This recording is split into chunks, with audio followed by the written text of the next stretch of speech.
I'm Nicola Tallant, and you're listening to Crime World, a podcast about criminals, drugs, and the sins of the underworld. We're Ireland's top podcast for 2025, and now we've got a new website. So if you want to learn more about crime and criminals, if you want stories, extras, and podcast subscriber specials, go to www.crimeworld.com. Citizens of Ireland, we address you tonight with a heavy heart, but with a firm resolve. We are the Irish Citizen Army, also known as the ICA, formed as of the 7th of June 2025.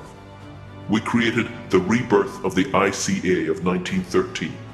We are all citizens, fathers, mothers, sons, and daughters, driven to finally take action on the intolerable corruption which is forced on us by the Irish and British governments. We also believe that the British government has no right in Ireland, has never had any right in Ireland, and never can have any right in Ireland. We represent all of Ireland's 32 counties. We refuse to witness the suffering of our citizens. Our Irish citizens refuse to be treated as second-class citizens on their own island. We, the ICA, refuse to witness our heritage and culture being erased. We refuse to witness the suffering and killing of innocent Irish citizens. We, the ICA, will fight for Ireland. We, the ICA, will take the necessary steps to achieve our goals.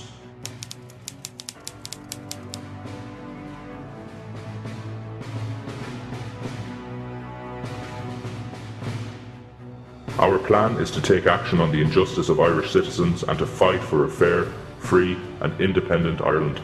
We are fighting for our future, the future of our children, the future of Ireland. We are fighting for our identity, our heritage and our culture. Our system is corroded from within, of the institutions of state hollowed out by greed and self-interest. We have borne witness to a creeping paralysis within the very heart of our government.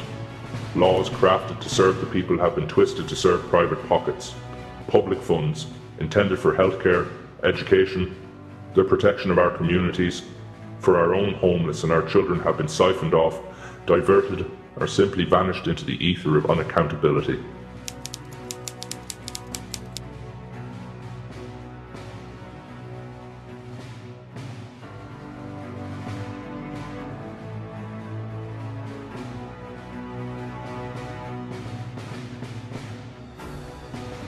Our communities, once bastions of neighbourly support, are fracturing under the weight of fear. We hear your pleas, we see your worry, and the grim reality is that our country is no longer safe to walk the streets. Between the sheer number of illegal, undocumented military-age male migrants that flood our once beautiful streets, causing fear, terror, and threat of violence upon Irish communities, our own government threatening to remove our beautiful and sacred tricolour, the flag that so many brave men and women fought for, the very notion of peace and order, hard won over generations, is being systematically dismantled. We cannot allow the dream of a truly independent Ireland, won through such hardship, to be corrupted into a hollow shell serving only a select few. For a truly legal and a truly independent Ireland, for a nation where justice is paramount and its citizens can walk their streets in safety, action will be required. Not merely words, but decisive, principled action. We call upon all citizens, all institutions, all those who believe in the promise of this nation, to stand with us. The path ahead will be challenging, but it is a path we must together embark upon to save our country and our citizens. Thank you for listening. So that's a bit of footage from a group called the Irish Citizens Army, or calling themselves the Irish Citizens Army, which obviously leans back to our history of these groups back to the Civil War and before that. Yeah, well, the name of that would lead back to the lockouts in Dublin in 1913, when you had the Irish Citizens Army set up to kind of protect the striking workers and the picket lines and all that sort of stuff. So that's where, you know, you're going back to Jim Larkin and all that. Yeah. That's the original Irish Citizens Army. And so that kind of shows you we're in the middle of this battle for that legacy, aren't we? For, you know, and on the issue to do with immigration, you always hear from both sides. Pádraig Pearse would be devastated by this, or whatever, what's going on in modern days. So obviously anti-immigration groups and protests have become big news in Ireland, probably the biggest story politically over the last sort of couple of years. But what we are now seeing is the emergence of groups that have, I suppose, are at least have a look of some of the paramilitary groups that existed before, particularly during the Troubles. And the ICA will be one of them. What are the main groups that are emerging, I suppose? Yeah, like you have a few different groups. You have this ICA that kind of cropped up. You've men in balaclavas there, as you've seen in the video, and you've got your tricolours in the background. They're talking, a lot of it's talking about immigration, and they talk as though, it's basically they're almost saying they're at war with the fact that immigrants are coming into the country. They throw in a little bit of, and get the Brits out as well, by the way, just to kind of bolster their Republican kind of credentials. But yeah, it's that pseudo-Republican kind of thing. You're tying yourself up in the flag, the balaclavas, the masked people, the voices disguised. It's trying to get the trappings of that kind of organisation and suggesting that they're going to do something about. They're saying we have an issue with immigration, but they say they're going to take action. Yeah, and they don't specify what the action is, but so they are they taking action against the immigrants themselves or the government, or is it a mixture of both? That's not fully clear. We have to see. Yeah. Like in terms of the ICA, we don't know. It's vague. They're saying they're going to take action. That their time has come to do something about it. What form that takes remains to be seen. So they will be quite different in their presentation, which is really could look like an IRA sort of video back in the 1980s or whatever, in how they present themselves and with the flags and stuff like that. Like Justin Barrett leads a group that, like, clearly and doesn't hide from the fact that it's echoing other paramilitary groups, basically Nazi Germany. Yeah, well, Justin Barrett of Clonaireann, he is a self-proclaimed fan of Hitler. He doesn't make any bones about it. Yeah. And so they're different than the other groups. They're sort of adopting the sort of the black shirts and absolutely, the Nazi style presentation, aren't they? Yeah, well, you only need to look at the clothing and the kind of the setup that they have is definitely aping that. There's no doubt. So they're sort of threatening direct action as well, or are they more circumspect? They're certainly going up to the mountains and training. Yeah, like they're all kind of putting themselves forward as these kind of, like almost quasi paramilitary style groups. But like, once again, like, I don't know if they're coming out saying we're going to go and shoot someone or anything like that. Yeah. That it's more, it's about, it all seems vague enough, as in, we're the people that are going to stand up and do something about this, So, I mean, I suppose it's kind of a militia sort of feel to it as opposed to direct threats. Now, I suppose if you look back to when the Provisional IRA were at the height of their campaign in the 80s, and you look back at some of the coverage of it, I mean, in the UK, obviously there was a focus on the terrorist acts, but there was also a focus on these are Marxist and they're going to bring in, they want a communist Ireland, basically. And a lot of the anti-Republican propaganda focused on that as much as anything else, calling them extreme left people and all of that. But the rise of street protests against asylum seekers has probably caused this kind of fracturing in Republican groups as they exist now. And we're seeing that kind of where some of these people that would have been associated with traditionally kind of left-wing guerrilla groups are now veering to the right. Yeah, some of them. And like, these are fringe Republican groups, fringe Republican socialist groups. There's plenty of them around, and they keep changing their names. And they're interchangeable. Some of the fringe ones. We're not talking about Sinn Féin here or anything like that. Like, you're talking about kind of groups that pop up, offshoots of the Irish Republican Socialist Party. You'll have kind of breakaway groups of that. Yeah, like, and a lot of them, you have no defined leadership with some of these kind of smaller groups. So you just have these small pockets of groups. There's one there, Fronte Poblachtacht, which means Republican Front. That's been set up recently, only in the last few months. It seems like there's former Republicans who are former members of other kind of groups. Yeah. They're putting themselves forward as a socialist Republican organisation. But this is Fronte Poblachtacht. They're a socialist group that are against immigration is. Exactly, yeah, which is different to a lot of the other socialist groups, which would be anti-far right and anti-immigrant protests. So they'd be anti-anti. Yeah. Well, these are different, yeah. And there's a couple of pockets of these with different Republican groups now popping up where they are anti-immigration.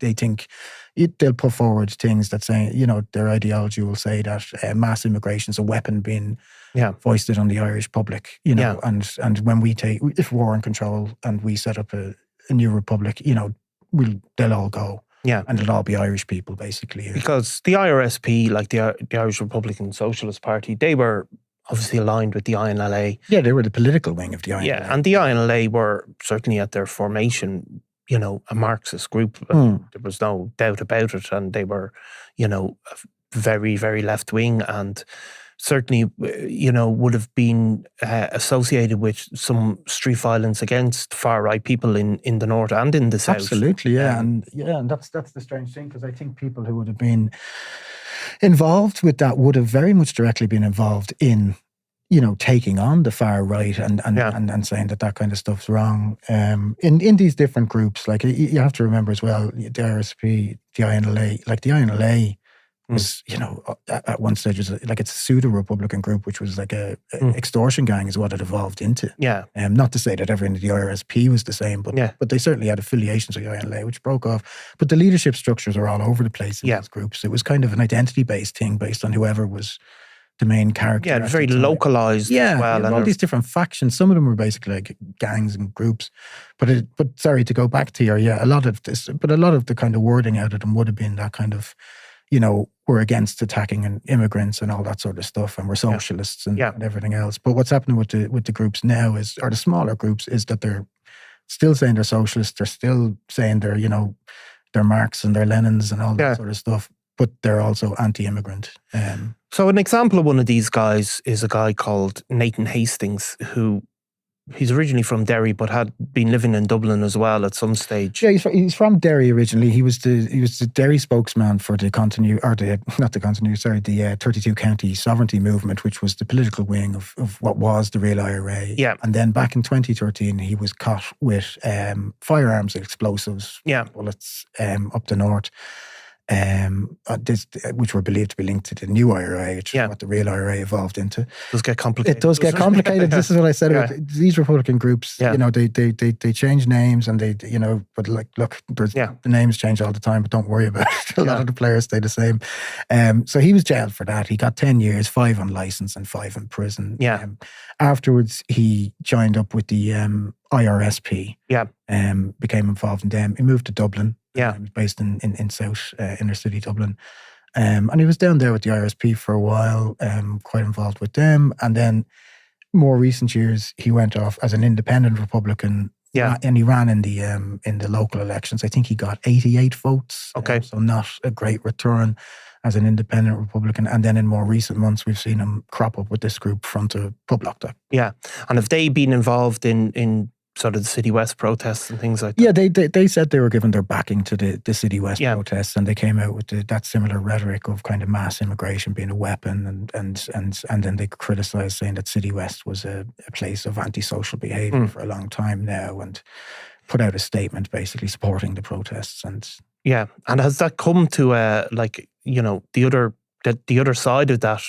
The left wing groups, there has been outbreaks of violence as well, where some of the IRSP associated groups have been involved in attacking the far right up in the north. This is where it gets so complicated. Yeah. Like, you have Front of Public down here in the south with Nathan Hastings and different Republican associates, and they're anti-immigration. But you have a group up in the north called the Socialist Republican Front, and they're attacking far right. People up there, including Clan Éireann specifically, Justin Barrett's group that you mentioned earlier on. They've been involved in there's been these kind of pipe bomb-like devices left in their homes. They're saying they have them under surveillance. I think they blame Clan Éireann members for defacing Republican graves. So there's a whole kind of dispute going on there between them up the north. Now, Socialist Republican Front say they also operate in the south, but are mainly in the north.